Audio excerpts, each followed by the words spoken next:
E ele vai dizer que é um probleminha? Professor, eu tenho muitos amigos progressistas que dizem assim, não sabendo que era impossível, foi lá e fez. Foi essa frase motivacional. Não serás julgado pelas tuas intenções, mas pelas tuas ações. Parigiani, é o seguinte, já que ele fala do dólar sobe, ele vai falar do arroz e feijão vai subir, será que depois que ele sair da presidência ele vai fazer palestra no Boston Medical Group? Excelente pergunta, né? Mas na minha opinião, Pavi, o comentário dela me trouxe uma reflexão, né? A gente fala muito, a esquerda, quando vai fazer economia, só faz nhaca. Eu vi um dos melhores momentos financeiros do nosso Brasil na mão do Fernando Henrique, que enganou muita gente que achava que ele era direita. Ele era um cara de esquerda, só que ele era de uma esquerda não sindicalizada. Né? É que aquela época só tinha essa polarização. Não tinha. Tinha os coronel de cueca suja, os coronel de cueca limpa e o povo do Lula. Então. Aí o problema é que vem essa esquerda sindicalizada na sucessão do Fernando Henrique, que aliás, temos que lembrar aqui, acho que já deve ter dito ontem no programa, 30 anos do Plano Real, que é a nossa moeda. Para quem não se lembra do que era a nossa moeda antes, era pior que um peso argentino. A gente andava com um maço de dinheiro na carteira para comprar um doce na esquina.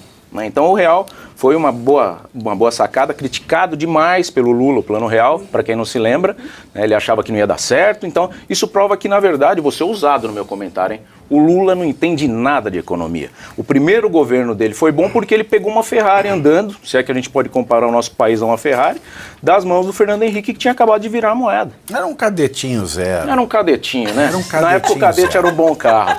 Então é isso. E aí o nosso real cada vez que ele abre a boca, o Romário teve uma frase impactante em relação ao Pelé, que Deus o tenha, né? Saudoso Romário, hein? De boca... Saudoso Romário. Pelé. Matou o Romário? Uma coisa. Não, segundo o Romário, ele perde pro Pelé e pro Messi. O resto tá tudo igual. Ele é o Mbappé, o Messi, tá tudo igual.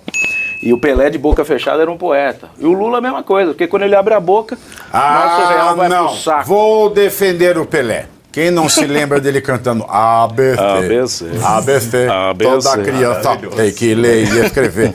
ABC. Professor, você quer falar de economia ainda? Então nós já vamos entrar com um assunto de economia e o senhor economize, não economize no comentário, porque o ministro da Fazenda, Fernandinho Haddad, disse ontem, depois da reunião, que após a reunião é ótimo, né? Após a reunião no quê? Né? Que o presidente Lula determinou que seja cumprido o arcabouço fiscal. Além disso, Haddad também anunciou o corte de 25,9 bilhões de reais em despesas obrigatórias em 2025.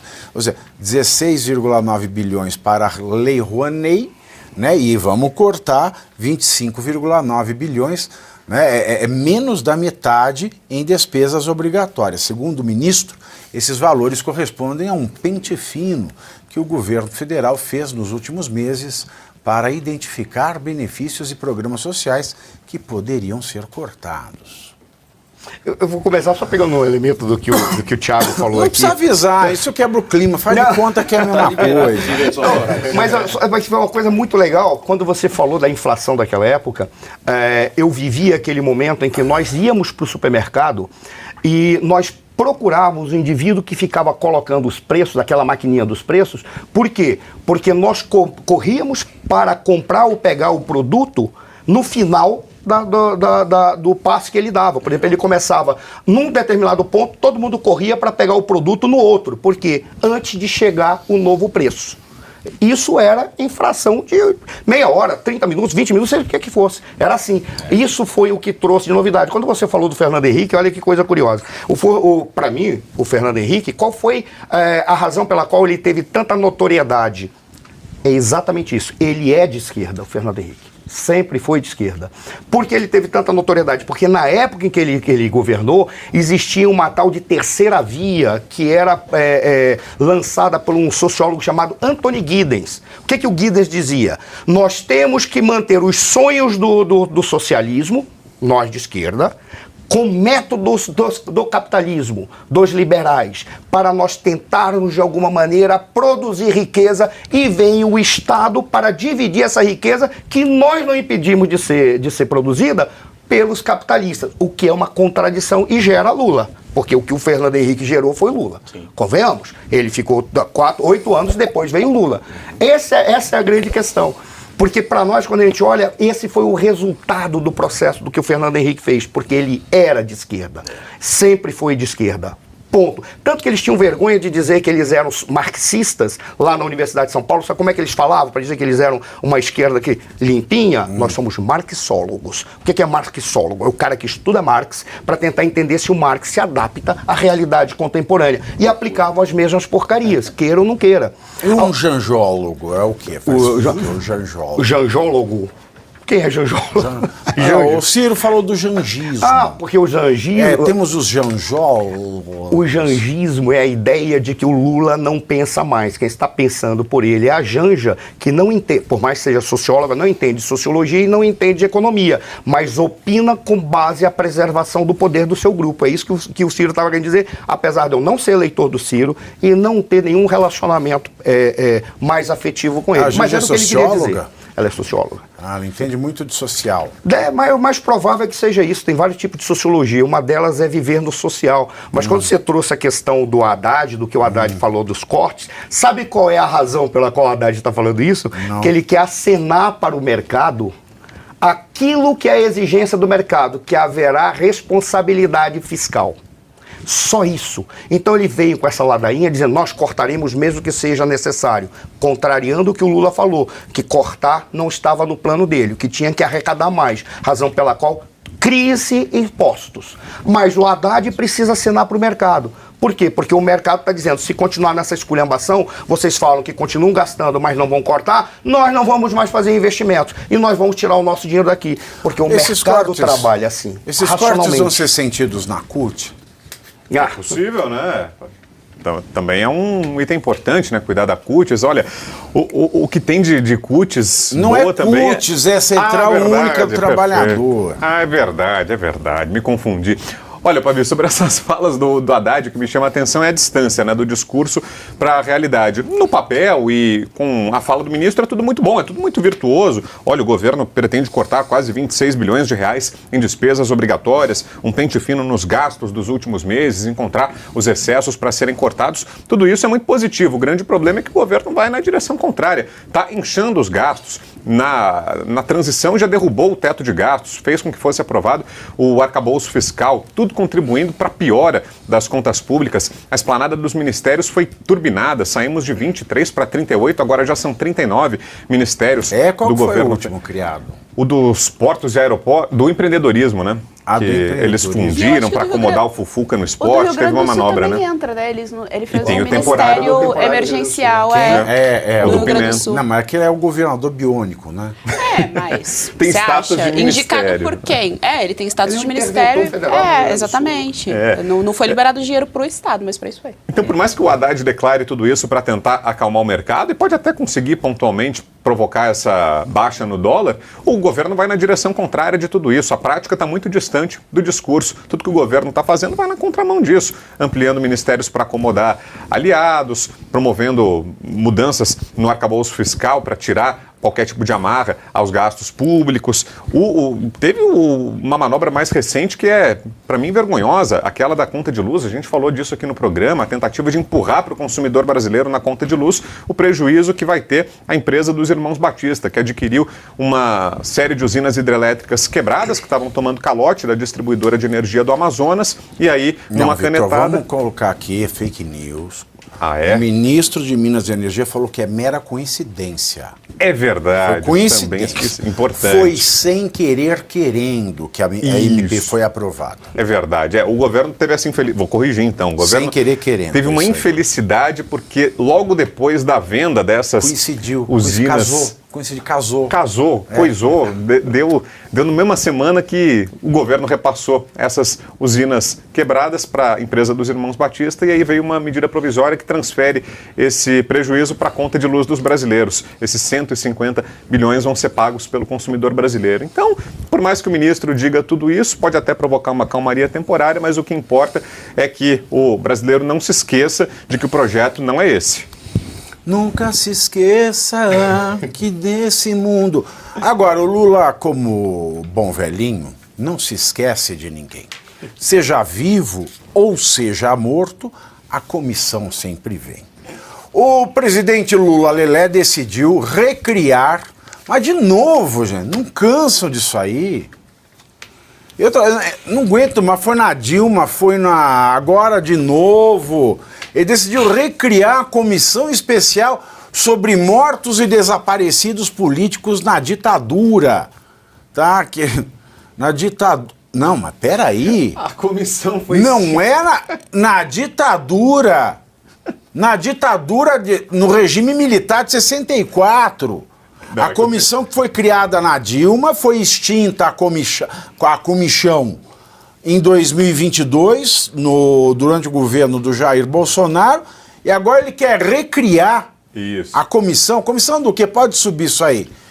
Foi recriar. Essa era uma promessa, pode subir, de campanha do petista. A retomada do trabalho da comissão era defendida pelo ministro dos Direitos Humanos, Silvio de Almeida, que quando não fala peida, mesmo com o receio de criar novos atritos dos militares com o governo federal. Lula dispensou da comissão 4 integrantes ligados ao governo anterior e nomeou novas pessoas ao grupo. Olha só que beleza! O regime acabou quando? 84, 85? 85 faz o quê? 40 anos para fazer isso aí. Ele vai reabrir a comissão. Vai abrir a comissão. Tá dentro da eu vou falar, não vou falar nada, eu vou deixar o número de like empatar com o número de pessoas assistindo ao vivo, e aí eu volto para comentar essa coisinha com vocês. Ele voltou, a comissão voltou novamente, partiu daqui tão contente, porque agora quer voltar. Recriou a comissão dos mortos e desaparecidos políticos, hein, professor Marcelo Suano? Por que ele não cria o Brasil? Estatística, tá? É estatística. Culpem as estatísticas. De cada 10 homicídios, apenas 3 têm um desfecho judicial. Se no Brasil tem 100 homicídios por ano, 30 são solucionados. Se tem 1.000, é muito pouco. É muito pouco. Para que criar uma comissão enquanto tem tanta gente morrendo no país? Pavinato, eu vou ser muito direto e vou tentar, de alguma forma, não trazer problemas, mas vamos lá. Isso não é à toa. Ele fez uma promessa de campanha, mas essa promessa de campanha ela é irrelevante diante da estratégia que é usada. A picanha. Não, a promessa de campanha dele é que ele iria reativar essa comissão, sei lá o que é o nome, em busca ou para identificação de mortos desaparecidos. Porque ele não cumpriu nem a picanha, nem a transparência, nem fedeu o Moro. Mas aí é que a gente pergunta por qual razão ele quer cumprir isso. Está dentro de uma estratégia. Ora, faz muitos anos, antes do governo do PT entrar no governo pela primeira vez, não vou contar toda a história, não vou contar toda a estratégia, mas eu ouvi de um indivíduo que ele dizia assim: sempre que houver uma tensão ou questionamento for sólido, o que significa questionamento for sólido? É que há elementos concretos para mostrar que são incompetentes, são incapazes, estão fazendo tudo errado e podem ser afastados. Nós desentocaremos ossos. Por qual razão? Você vai e traz problemas que referem a 64, que problemas que já poderiam já ter sido resolvidos ou com uma grande participação de toda a sociedade, de todos os segmentos, inclusive daqueles que participaram de 64 e estiveram do lado do governo de então. Mas por qual razão isso é feito?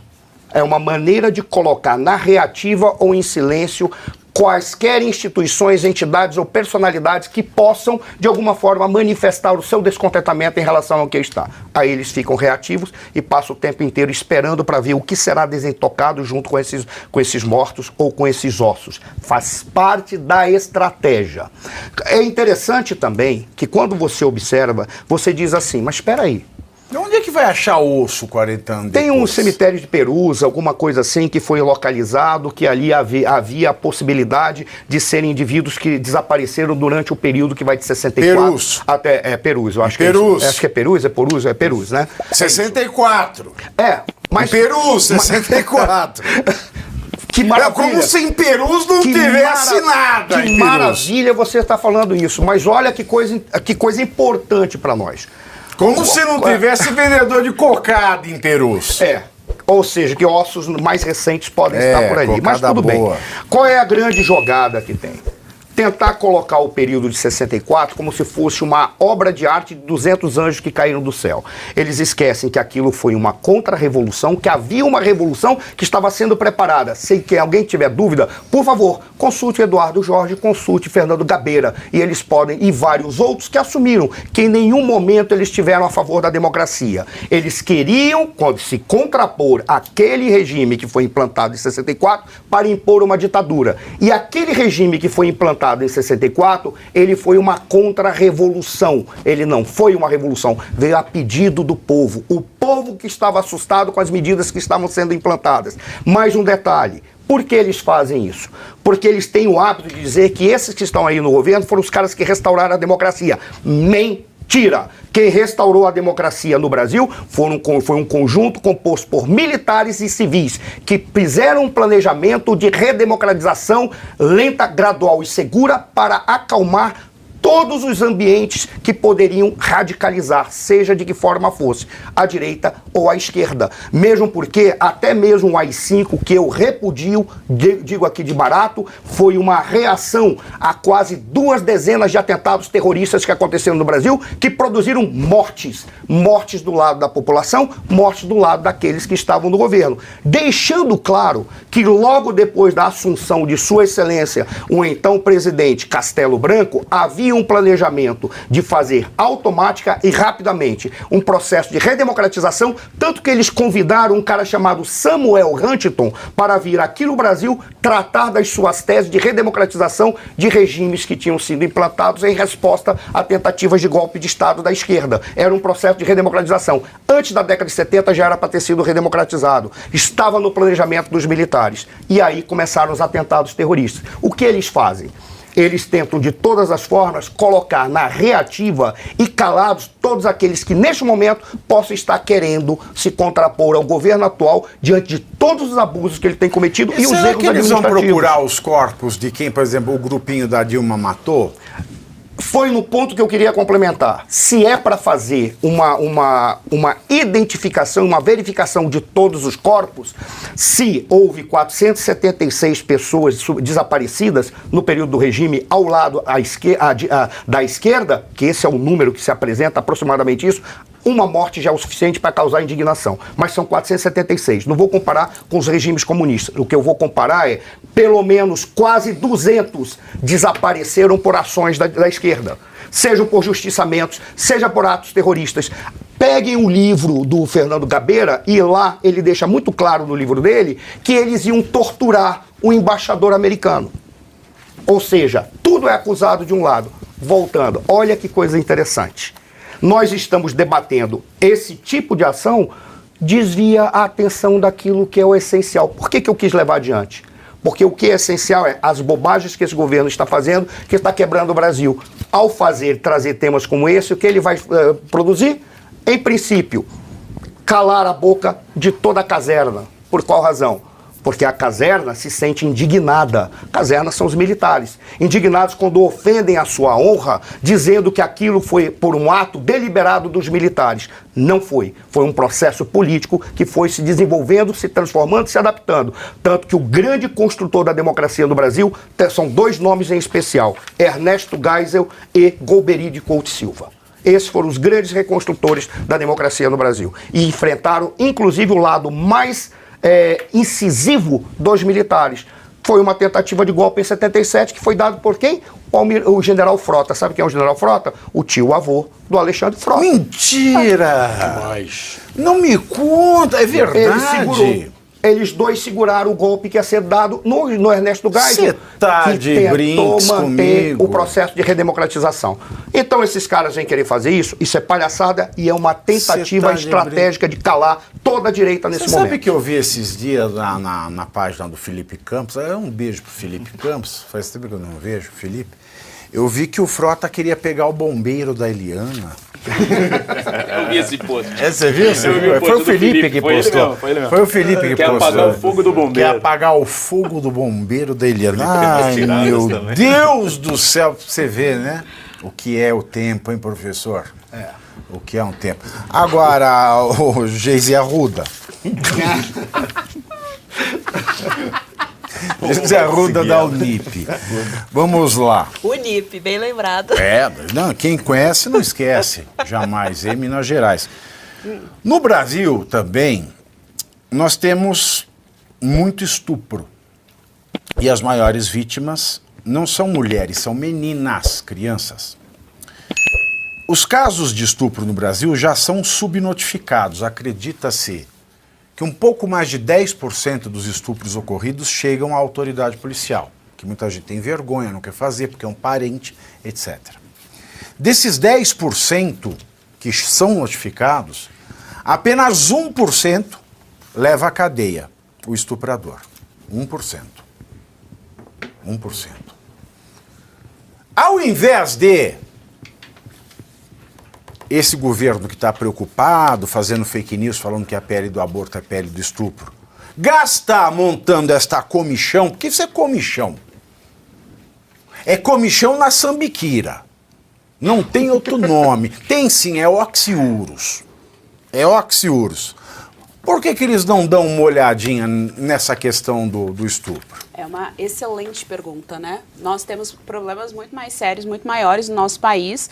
Nós temos dados de violências. Está todo mundo careca de saber desses problemas maiores. Careca! Careca! Você está me colocando para falar de pessoas carecas. Não, eu falei que todos estamos carecas. É uma expressão. Verdade, verdade. Uma expressão da língua portuguesa. É perigoso ser uma expressão antidemocrática. Você sabe. Entendeu? Que o negócio tá feio. Mas é exatamente esse ponto, ô Pavinato, que você levantou é essencial. Duas coisas, tá? Primeiro é que nosso país... Uns com turbante de filho de Gandhi... Outros com turbante de filho de Glandes e assim vai. Verdade. Grandes filhos de Glandes. Você tentou segurar, somos testemunhas. Agora quebrou, a gente pode quebrar. Agora ele chutou o pé. Você foi bem até, mandando. E aí ele fica com essa cara de santo. Eu não falei nada. Eu estou falando coisa séria. Que não deu mais pra mim. Estou falando coisa séria. Mamma mia, estou falando coisa séria. Vamos lá. Vocês que são dispersos. A gente tem uma mente poluída. Mas é isso, nós temos problemas sérios a serem tratados, nós temos números de criminalidade que se equiparam com países que estão em guerra. E nós não estamos em guerra. Então vejam só a gravidade da coisa. A gente tem um tráfico muito forte em algumas regiões do país, a gente tem uma dificuldade no combate a esse tráfico. Então nós temos outras questões que são urgentes, que são de agora, que nós precisamos tratar. Isso é mais uma vez a construção da narrativa, né? Ele precisa construir esse período fascista para dizer, olha como nós combatemos o fascismo, porque aí ele consegue dialogar com o discurso da campanha dele, né, que ele era o único candidato que conseguiria combater o fascismo no nosso país. Então ele consegue dar continuidade a esse tipo de discurso para manutenção dessa história do tal do fascismo, né, para esse desgaste mesmo que ele impõe no nosso país em relação a uma coisa tão séria que é o fascismo. E outra coisa também importante de dizer é o Silvio Almeida, né? O Silvio Almeida é o ministro do lado dos direitos humanos, cidadania do Brasil, mas o tempo todo ele está preocupado com quem infringiu o direito humano de alguém. Essa que é a realidade. Então, ano passado, por exemplo, ele tinha proposto fazer um tour nos presídios para verificar a condição do cárcere e tal. Então, assim, eu não entendo qual é a preocupação tão patente com essa parcela da população que claramente infringiu todas as regras do jogo, enquanto nós temos pessoas que, de fato, estão em vulnerabilidade, pessoas que, de fato, sofrem com a violência. E, ao mesmo tempo, é importante a gente colocar, você trouxe aqui o dado das meninas, cadê o movimento feminista, né, para defender essas meninas? Você não vê querem. Que eu tenho dado, inclusive mesmo não tendo dado. Mesmo não tendo... Tem dado no trabalho, Tem dado em casa? Importante Não isso. tem. Em casa não? Só no trabalho. Só quando tá no trabalho. Só aqui, né? Só aqui Perfeito. com Ah, mas dados pelo menos oficiais. bateu, né? Deu check em um, então tá tudo certo, né? Perfeito. Ai, ai. Agora, que continuar, eu Você me perdi você se aqui. perdeu? Eu me Não, perdi. então vou puxar a partir do que Vamos lá. a Geise falou. Eu tô ô, muito Pavi. triste que vocês acham graça de coisa séria. É verdade, a gente não... Incorrigíveis somos nós, viu? Verdades virtuosas. Olha, Olha, tem um problema grande no processo educacional brasileiro, né? Que sobre determinados temas se recusa a admitir que há divergências. Fiquei muito feliz de ouvir isso que falou agora o professor Marcelo Suano, e que pena que pouca gente tenha acesso a isso. O projeto educacional brasileiro hoje, ao contrário do que é a história, que é marcada por contradições, por versões conflitantes, oferece só, sobre alguns temas, uma única visão. E isso faz com que a gente tenha tabus, tem assuntos sobre os quais você não pode fazer questionamento. E aí eu fico pensando, fazendo um exercício de futurologia. Imagina daqui 70 anos... Você leu o site do Silvio Almeida? Não. O Silvio Almeida fez um site, menino. Deixa eu te contar. Como é que é? Como é que é? O Silvio Almeida, ele fez um site do Ministério dos Direitos Humanos que chama assim, Opinião ou Ódio. Lembra do programa do Bolinha? Que entrava as mulheres... Não é da minha época. Como é que não fazia peguei. assim? Cadê? Eu trouxe silêncio hoje? véu, né? Alguém consegue pegar? Eu vou fazer, porque eu tenho que fazer, porque você não lembra, você é muito Não, novo. quero ver. Aí tinha um lencinho assim, ó. Elas põem um lencinho assim no Golgox, né? Põe um lencinho aqui, porque aqui tem o pomo de Adão. Quem não sabe o que é pomo de Adão também volta pra escola. Aí elas entravam no bolinho assim.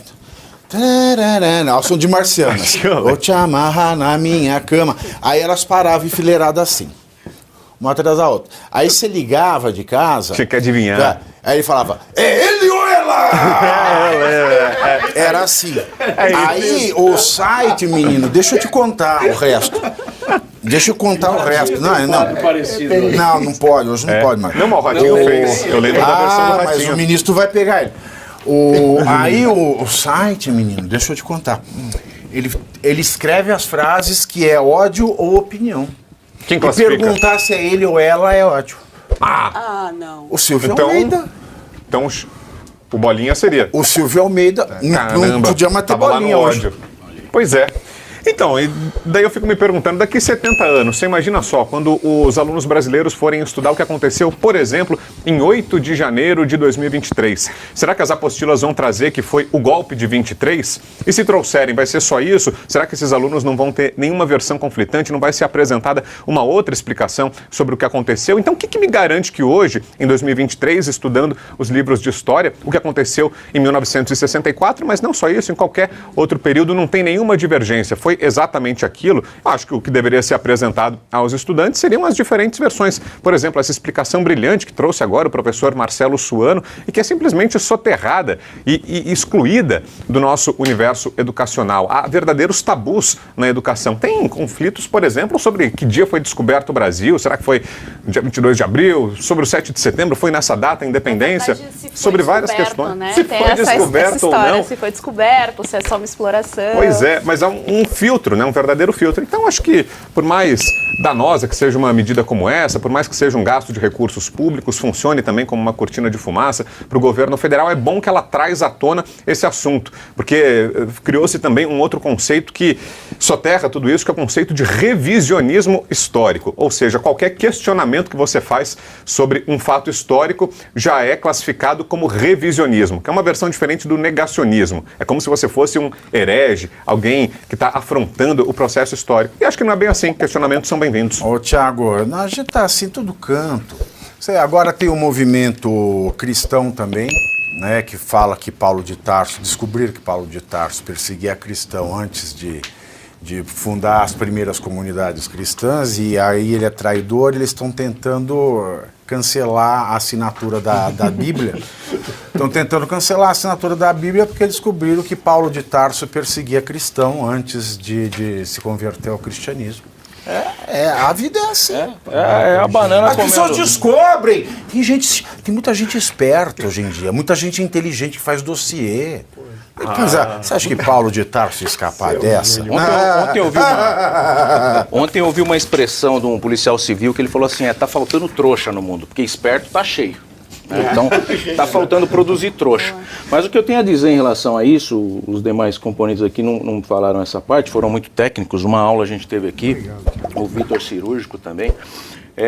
Eles falam tanto em corte de gasto, que era a pauta anterior, e aí vem querer criar uma comissão, não vai custar nada essa comissão, né? Isso aí vai ser de graça, né? Ninguém vai ganhar nada, vai todo mundo ali com fins filantrópicos tocar essa comissão. E aí vem a Simone Tebet e levanta uma possível desvinculação do salário mínimo da aposentadoria para deixar todos os aposentados em pânico. Eles querem cortar da onde não deve, eles querem cortar da pessoa que ganha para comer, né? E vem criando comissões, é promessa de campanha, tudo bem, mas, cara, isso custa dinheiro. Então, se é para cortar, corta direito. Eles fizeram uma viagenzinha para a Europa no Dia dos Namorados e gastaram 70 mil reais numa diária de hotel. Não. O Estadão Verifica falou que não é isso. Não é isso? O Estadão Verifica... Não, é verdade. Então me ajuda, Eu juro, eu até trouxe aqui semana passada. Me ajuda, por favor, uma injustiça. Eu postei isso aí, o Instagram, ele colocou lá, o Estadão Verifica me desmentiu. Eita. Porque não foi 71 mil a diária do hotel. Certo. Não foi aquele hotel, foi outro hotel. Era de outro. Tá? Não foi 71 mil a diária do Lula e da Janja. Uhum. O governo gastou com equipe ali naquele hotel, acho que quase 400 mil. Então erramos. E não foi 71 mil a diária do quadro Lula e da Janja. Quanto foi? O valor foi não informado pelo cerimonial. Tá, mas a patota foi 400 mil. Então não foi 71 mil. Tá bom, então vou corrigir. Nós não sabemos quanto foi, porque eles não declararam. Então vou corrigir. É isso aí. Temos que falar a verdade aqui. É óbvio. Não vem mentindo que foi 71 mil, não. Ninguém sabe quanto foi. Mas eu achei que tinha acabado essa história de sigilo. Pode ter sido 200. Mas não foi 70. Mas não falou, não informou. Pode ter sido os 400 mil redondo. Mas ninguém contou, então não dá pra falar que é. Temos que ser honesto aqui. Não, desculpa pela minha gafe, então. Jornalisticamente é uma vergonha eu ter errado. 70 mil, pra quem não sabe, dá pra passar 15 dias. Se você for viajar na Europa, eles foram para França e Suíça. Então, provavelmente não ficaram em um hotel, né? Quando você vai para a Europa, você vai quicando de hotel em hotel. Eu mesmo fui quicando pelo mais barato, né? A oportunidade que eu tinha. Então, eu passei praticamente 15 dias com 3 pessoas, com o preço de uma diária do hotel. Então, eles querem cortar da onde não deve, e essa monarquia velada que a gente tem. Esse pobrismo aqui também. Esse pobrismo aqui que a gente tem. Você já cancelou sua assinatura da Bíblia? Não, jamais. Eu quero garantir o meu pedacinho no céu e com a assinatura da Bíblia. Paulo de Tarso é traíra. Coisa feia, né? Não, descobri. Ele matava cristãos. É demais. Assistam Ele The Chosen. Só virou cristão depois que Jesus foi crucificado. Pode recomendar o The Chosen? A culpa da crucificação de Jesus foi do Paulo Apóstolo. Não foi o Pilatos ali? Não, porque se ele não matasse cristão lá atrás, então, entendeu? Tudo bem. Entendeu? Então, eu tô pensando em cancelar minha assinatura da Bíblia. Eu vou rever também. Tá? Vou rever o meu conceito. Não, eu soube pela internet. Não, mas assistam The Chosen. Eu vi dossiês. Assistiu The Chosen? Assisti. Ótimo, né? Assisti, bonito. Excelente. Mas é com base na história do Paulo. E eu não confio nesse Paulo. Não consegue confiar mais. Não consigo. Faz parte. A Não gente consigo fica assim mais. mesmo, Não consigo mais. A credibilidade foi pro ralo. Foi. As vendas de Bíblia despencaram. No mundo inteiro. Olha aí. No mundo inteiro. Até no fenômeno. Um fenômeno. Até no digital despencar. Olha, parlamentares da base aliada ao governo Lula e que integram a Comissão de Educação da Câmara dos Deputados conseguiram, por um voto, apenas um, rejeitar o parecer apresentado pelo deputado Paulo Bilinski, do PL, em favor de um projeto de lei que obrigaria a presença de seguranças armadas nas escolas da rede pública e privada de educação. Nas redes sociais, Paulo Bilinski criticou o posicionamento dos parlamentares aliados ao governo, dizendo que o sangue das crianças está nas mãos da esquerda. Vamos ouvir o Paulo Bilinski. Acabamos de perder a votação do projeto de segurança nas escolas. A esquerda votou contra. Nós perdemos por 1 voto. Eu vou expor aqui de cada um deles, mas vocês precisam saber que o sangue das crianças está na mão da esquerda. Eles votaram contra. Eles tiraram a chance dos seus filhos de terem segurança armada nas escolas para parar os ataques, para acabar com o crime. É isso que eles fizeram. Parabéns para a esquerda, agora as escolas vão continuar desprotegidas. É isso aí, para um governo, para uma esquerda que quis soltar uma cortina de fumaça no caso do abuso infantil em Marajó. Essa aí é uma nova contribuição da esquerda brasileira e sobre isso a gente vai falar daqui a pouco. Não saia daí porque ainda tem menos like do que gente assistindo. Como é que é possível isso aí? Ah, vamos para a esquerda também. Já volto, fica aí. Ô, Vitor Brown, mas também vamos combinar. Vamos. Se aprova esse negócio de ter segurança na escola, como é que as crianças vão conseguir comprar a binga de maconha? Aí que tá o problema, pode ser a explicação. Porque eu não consigo entender, Pavi, porque eu moro até do lado de uma escola particular e lá tem segurança armada na porta da escola e nos vários acessos, porque é uma escola gigantesca, é uma escola que eu imagino ser de alto padrão, tem seguranças em todas as entradas, armados. O segurança clássico, com aquele radinho, Nextel, falando com o outro que está no outro acesso, libera se o pai, se aquela criança é filha dele, libera ou não. E isso é uma garantia para os pais, isso imagino dá conforto para os pais. Tem até a Mossad na porta da escola, essas escolas que é praticamente o exército ali, Então tem um esquema de segurança reforçadíssimo e qualquer outro estabelecimento que a gente frequente, a gente deseja segurança, né? Imagina um pai para escolher a escola do filho, ele quer um lugar que seja seguro. A gente quando frequenta um shopping fica mais tranquilo se tem um segurança, se você está mexendo no celular na rua, você chega perto de uma farmácia que tem um segurança na porta, você quer entrar num lugar que tenha segurança, para você se sentir seguro. E por que não nas escolas? Um ambiente em que estão se proliferando os crimes, vão só aumentando os relatos de ataques, de massacres nas escolas, que antes eram uma realidade, especialmente dos Estados Unidos, mas que estão acontecendo aqui no Brasil, e não só por causa de facilitação de acesso à arma de fogo, porque tem ataques que são cometidos com armas brancas também. Então, quem quer fazer coisa errada, dá um jeito, ou consegue ilicitamente uma arma de fogo, ou comete com algum outro tipo de dispositivo. Por que não nas escolas as crianças terem direito à segurança? Várias escolas particulares aqui no Brasil já estão investindo nisso. É claro que fica mais cara a mensalidade, é claro que é um luxo ainda hoje no Brasil. O projeto que foi derrotado agora na Câmara dos Deputados previa a ampliação disso. Previa que, por exemplo, as escolas públicas também tivessem essa medida, também tivessem a presença de seguranças armados. Garanto que os pais de famílias humildes que não têm condições de pagar uma escola particular caríssima para os seus filhos gostariam que na escola pública também tivesse um segurança armado. Então você limita isso a uma elite, você restringe o acesso à segurança a poucas famílias que têm condição de arcar por isso na rede privada, porque é uma medida buscada. Hoje é uma preocupação dos pais também a segurança física dos alunos dentro do ambiente escolar. Se o shopping tem segurança, se aqui na Revista Oeste tem segurança, se em qualquer prédio tem segurança, no shopping center, no supermercado, na academia que você frequenta tem segurança, por que não nas escolas onde estão as crianças? É preciso investimento em câmeras, é preciso investimento educacional também. O trabalho de inteligência das polícias está sendo muito bem feito aqui no Brasil, é importante ressaltar isso. Vários ataques são frustrados por meio de trabalho de inteligência, mas alguns são impossíveis de se prevenir e infelizmente acontecem. A segurança privada e armada seria muito eficaz para impedir isso. Pena que a ideologia fala mais alto, pena que a politicagem falou mais alto e esse projeto acabou derrotado. Olha, Geisiane, eu lembro que quando teve o último episódio de morte em escola, o ministro da Justiça era o Fla-Fla, para os íntimos, Flávio Dino. O presidente era o Lula. E ele falou que ele ia, naquele dia, disponibilizar uma verba do Fundo Nacional de não sei o que, de Segurança Pública, para que as escolas tivessem policiamento. Ele falou.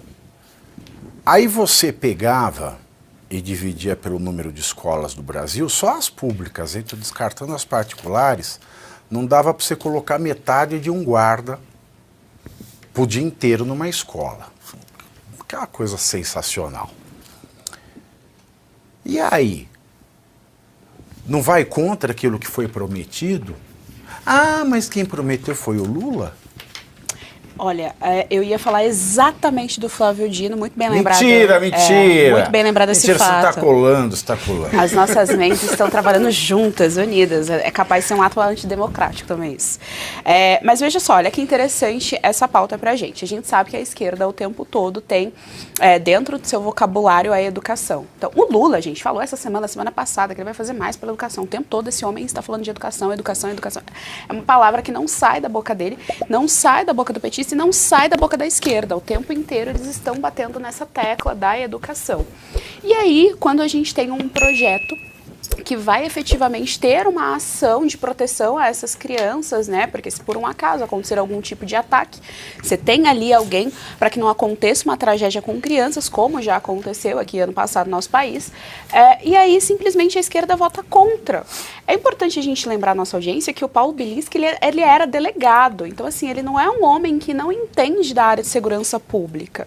Ele é o cara, ele pratica tiro esportivo e tal, então assim, ele tem um vasto arcabouço teórico, ou seja, ele tem um vasto conhecimento no que diz respeito à segurança pública, segurança de maneira geral. Não é um cara qualquer sem nenhum tipo de especificidade técnica no cargo, tipo o Haddad no nosso ministro da Fazenda. Não é disso que nós estamos falando. Nós estamos falando de um cara técnico que entende do que está sendo dito ali, sendo proposto.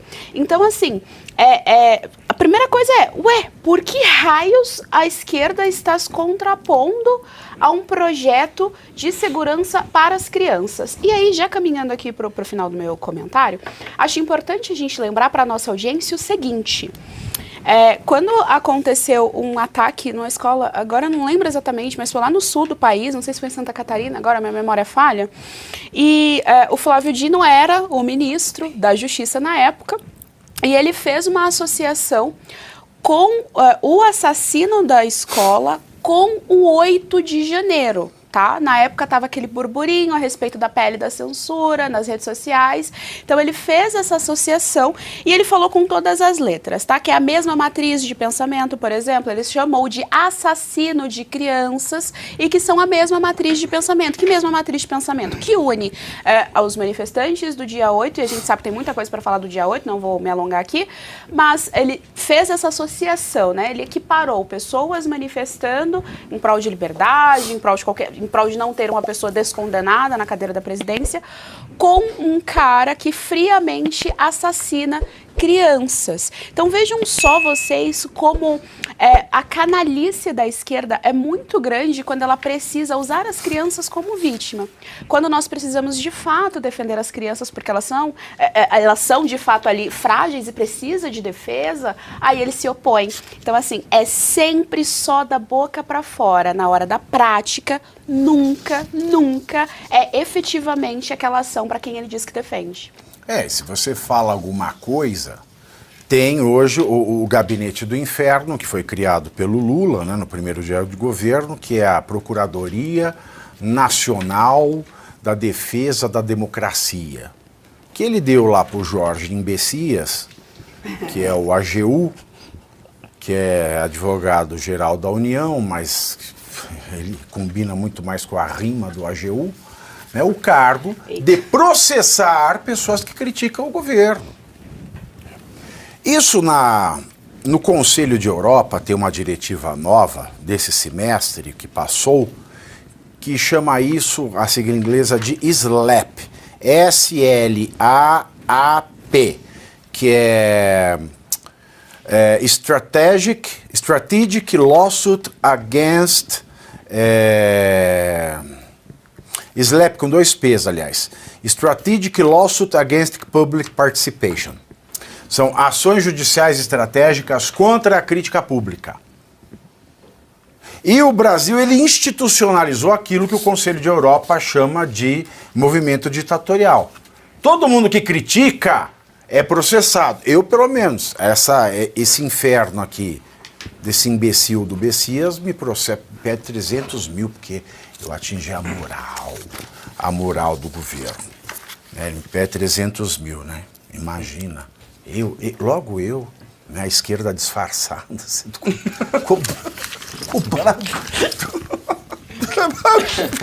Agente infiltrado. É um agente infiltrado. Eu tô surfando a onda dos desgraçados, só se for. Porque, olha, eu vou falar. Aí tem essa AGU que o negócio das crianças do Marajó, do abuso infantil. O que o Silvio Almeida fez? Silvio Almeida peida. Silvio Almeida, ele acionou a AGU para ir atrás de quem estava fazendo denúncia, ao invés de averiguar o abuso infantil. Aí no Rio Grande do Sul foi a mesma coisa. Começou aquele negócio, mostrar que os civis estavam ajudando os civis, a AGU foi acionada. Aí pelo Paulo Pimenta dos outros. Então, esta AGU está fazendo tudo isso. Você não pode criticar, não pode falar nada, que enquadra como fake news, enquadra como ofensa à honra da magnanimidade da União Brasileira. Vão se catar, meus filhos. Vamos lá, sabe, você pega aí, ó. Pega o telefone de quem está cancelando a assinatura da Bíblia, vão jogar baralho. Os deputados da oposição, só para vocês terem uma ideia, professor Sônia e Thiago, eles estão mobilizando, tá, contramedidas do governo Lula, né, contra fake news relacionadas à tragédia do Rio Grande do Sul. Segundo informações do jornal Folha de São Paulo, a mobilização mira especialmente a Advocacia Geral da União, a AGU, comandada pelo pincher do Planalto, Jorge Messias, que encabeçou é ótimo, né? Dá sentido que ele tem uma cabeça, ações sobre o tema que desagradam, né? Os temas que desagradam. O grupo adiantou a tramitação de um projeto de lei que pode extinguir o recebimento de honorários por advogados públicos. Além disso, os parlamentares tentam dissolver uma estrutura da AGU que afirma trabalhar o combate às fake news. Oficialmente, o órgão criado se chama Procuradoria Nacional de Defesa da Democracia, como eu adiantei. Tinha que acabar com isso aí. Mas isso... Nem o Costa e Silva sonhou com um órgão desse, professor. E jamais sonharia. Porque no momento do Costa e Silva, aquele período ainda estava tentando se reconstruir e entender, afinal de contas, o que estava acontecendo. Porque o objetivo era fazer a redemocratização antes dos anos 70. Mas eu nem acredito que isso poderia ter sido pensado naquele momento. Emílio Garrasta Azul sonhou em coçar a AGU. Olha, eu vou te falar, Pavinato, Procuradoria Nacional de Defesa da Democracia, isso só não é o Ministério da Verdade, porque não é autônomo em relação à AGU, mas o que acaba tornando a AGU o próprio Ministério da Verdade, o que já configura exatamente uma ideia autoritária e que tenta nortear uma conduta do debate na sociedade. Agora, uma sociedade, para ser livre, ela tem que ter um debate pleno e tem que ter o direito da contestação. O que isso aqui demonstra é apenas que nós estamos configurando e concretizando cada vez mais um regime autoritário. Talvez muito mais rígido do que todos os laivos de regimes autoritários que nós tenhamos vivido no Brasil ao longo da sua história. O que vai ser configurado aqui é insuportável. Mas quando a gente olha e vê assim, a oposição, parabéns, oposição, tem que ser proativo. Não é possível que a oposição não trabalhe vendo aqueles pontos estruturais que realmente articulam todas as ações do governo contra a democracia. E detalhe, como eles se dizem defensores da democracia, mas dificilmente eles falam de Estado democrático e de direito. Porque o argumento deles é, em defesa da democracia, eu vou acabar com o direito de expressão, o direito de associação, o direito de reunião, o direito de ir e vir, vou acabar com todos os direitos. Em defesa da vida, eu vou matar todos vocês. É quase isso. Olha, eu vou fazer uma comparação histórica, pode parecer uma brincadeira. O que eles fazem é quase... Vou falar, já estou ouvindo falar do Drácula, de dente, aquela bobagem toda. Drácula não era aquilo, ele foi um príncipe. Só que ele tinha um rigor que sempre configurava no uso da violência para a solução dos problemas. Um dos problemas que ele resolveu, que os mendigos e os pobres da sua cidade, da cidade em que ele era capital do seu principado, chegaram e pediram para que ele resolvesse para sempre todos os problemas que eles tinham, de fome, doenças, o que quer que fosse. O Drácula resolveu isso de uma maneira muito simples. Marcou um jantar, colocou todos à mesa, fechou e tocou fogo. Matou todos. É basicamente assim que eles trabalham.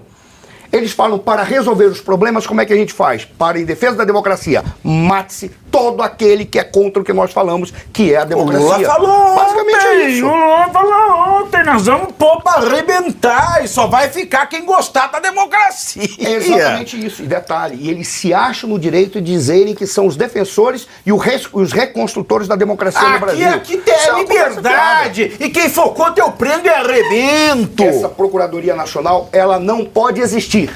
Esse é o ponto. Não pode, nunca ela não pode existir. Porque ela é um atentado à democracia, ao Estado Democrático de Direito. Essas coisas da AGU, esse órgão, só pode com PH. Mas nada. É isso aí. Só pode com PH. Não é, Thiago? Ou se é. A respeito da pauta anterior ali, eu só vou fazer um pequeno briefing aqui. O cerne da questão é que nenhum filho de nenhum político frequenta uma escola pública. E agora com a liberação do porte, né, de 40 gramas de maconha, essa segurança vai ser muito mais necessária, porque tem muita liberação da boa. Tem muito estudante esperando acabar as férias escolares para poder queimar um sem a polícia falar nada. E agora em relação a essa questão das fake news, isso é muito é um assunto até que já ficou meio que insuportável, porque tudo que é falado em canais que não tem ali o logo, aqui tem o logo Brasil, União e Reconstrução. Não tem. Onde tem? Ali em cima, no lado do QR Code? Não tem. Então aí a gente está sujeito a ser proliferadores de fake news. Agora, todos que têm esse logo não fazem nenhuma fake news. E isso é muito complicado, porque o STF, ele erra em umas situações que ele não calcula muito bem o que vai ser do futuro. Fizeram agora a liberação do porte em 40 gramas, se a Cracolândia explodir, não é culpa do STF. Lá atrás, você teve uma decisão, você lembra, Pavinato? A gente falou em live. Jornalista não precisa mais de diploma. Não. Aconteceu o quê? Um monte de youtuber opinando, falando o que bem entende, alguns recebendo para falar o que é de interesse ou não é, e aí hoje eles estão pagando essa conta querendo cercear o direito de expressão de quem está ali no YouTube. Transformou uma série de pessoas em jornalistas. E quem fez isso? O senhor excelentíssimo ministro Gilmar Mendes. Foi o voto de Minerva da situação, se eu não estiver enganado, aqui vocês me corrijam. E agora a gente vive a mesma situação com a maconha. Todo mundo, o Tarcísio querendo acabar com a Cracolândia, o caos instaurado, Las Vegas virando uma Cracolândia mundial também, e eles vêm e liberam o porte de 40 gramas simplesmente para aliviar os presídios. Não consigo entender. Não dá para entender, porque é ilegal, imoral, indecente, inconstitucional, é um golpe ao Estado Democrático de Direito, portanto, é antidemocrático, e quem paga é a Fátima Tubarão. Mas é fácil enganar o povo. É muito fácil. Eu como traidor disfarçado, eu vou explicar para vocês como se faz o truque. É muito fácil, sabe por quê? Porque as pessoas elas não param para pensar. Porque quem fala que o brasileiro tem uma parcela da população, e é essa parcela que é o fiel da balança. Não é aquele que tem convicções fortes, que para e pensa. Mas tem aquele fiel da balança. É aquele 1 milhão dentre 200 milhões, é aquele 1 milhão que ferra tudo. Que é o pessoal que fala, eu confio, eu não confio. Confiança, anotem no caderninho da vida de vocês, meus amores. Confiança a gente tem quando a gente não sabe. Quando eu falo, eu confio na minha namorada, eu digo que eu acredito que ela não me trai. Porque eu não sou onipotente, onipresente, onissapiente para saber tudo que ela faz quando eu não estou. Então a confiança é aquilo que se diz quando você não pode saber. Porque não tem como saber. Agora, quando você pega e fala, eu não confio no que ele fala, aí a culpa é sua, meu amigo. Aí a desgraça é culpa sua. Porque o que uma pessoa fala, escreve, faz, mostra, volta atrás, você pode conferir. Você pode parar para pensar. Mas daí se você quer ficar no confio ou não confio, a desgraça acontece aí.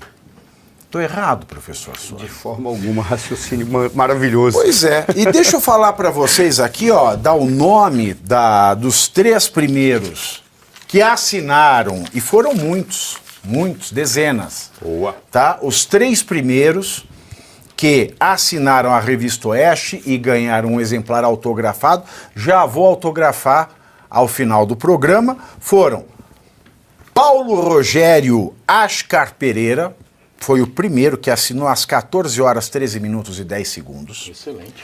O segundo vai para Marcos de Jesus Magalhães, que assinou às 14 horas 13 minutos e 55 segundos.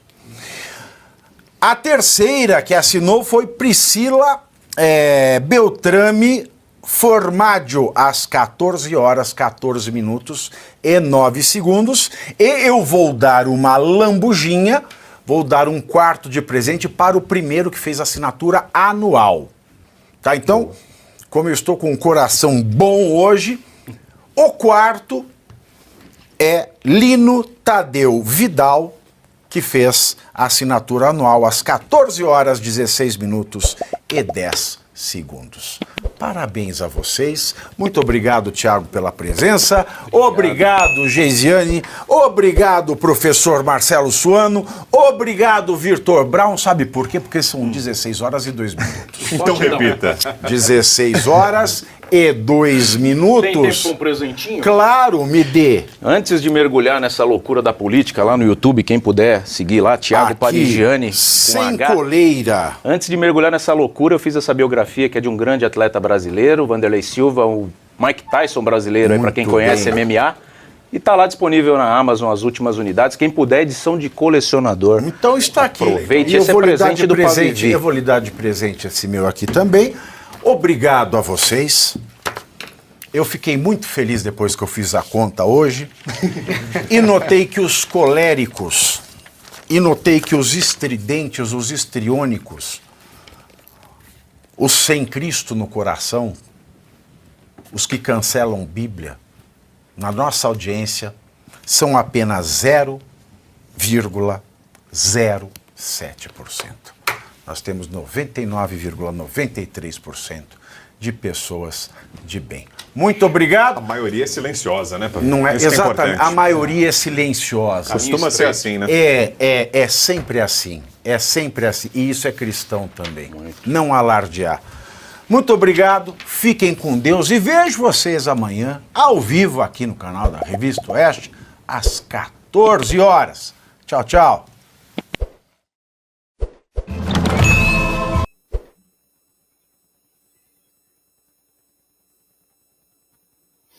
Fala pessoal, meu nome é Tiago Parigiani e você está aqui prestes a ser mais um dos inscritos que querem um Brasil mais limpo. Eu sou jornalista e eu cansei dessa imprensa em crise que quer falar mal da esquerda porque recebe dinheiro, quer falar bem da direita porque tem algum interesse. Aqui você vai ouvir a verdade, nada além da verdade. Se você cansou da imprensa tendenciosa, quer um jornalista independente, conservador, que vai falar a favor de um novo Brasil, de um Brasil mais limpo, eu convido você a se inscrever e mais, ser um patrono aqui desse canal para você apoiar a nossa independência editorial. Aqui você vai ter a verdade, nada além da verdade. Se inscreva nesse canal e venha comigo para uma nova jornada de um Brasil muito mais limpo, justo e transparente. Tiago Parigiani, jornalista, me siga, vai ser uma honra ter você aqui no nosso canal Brasil Inteligente.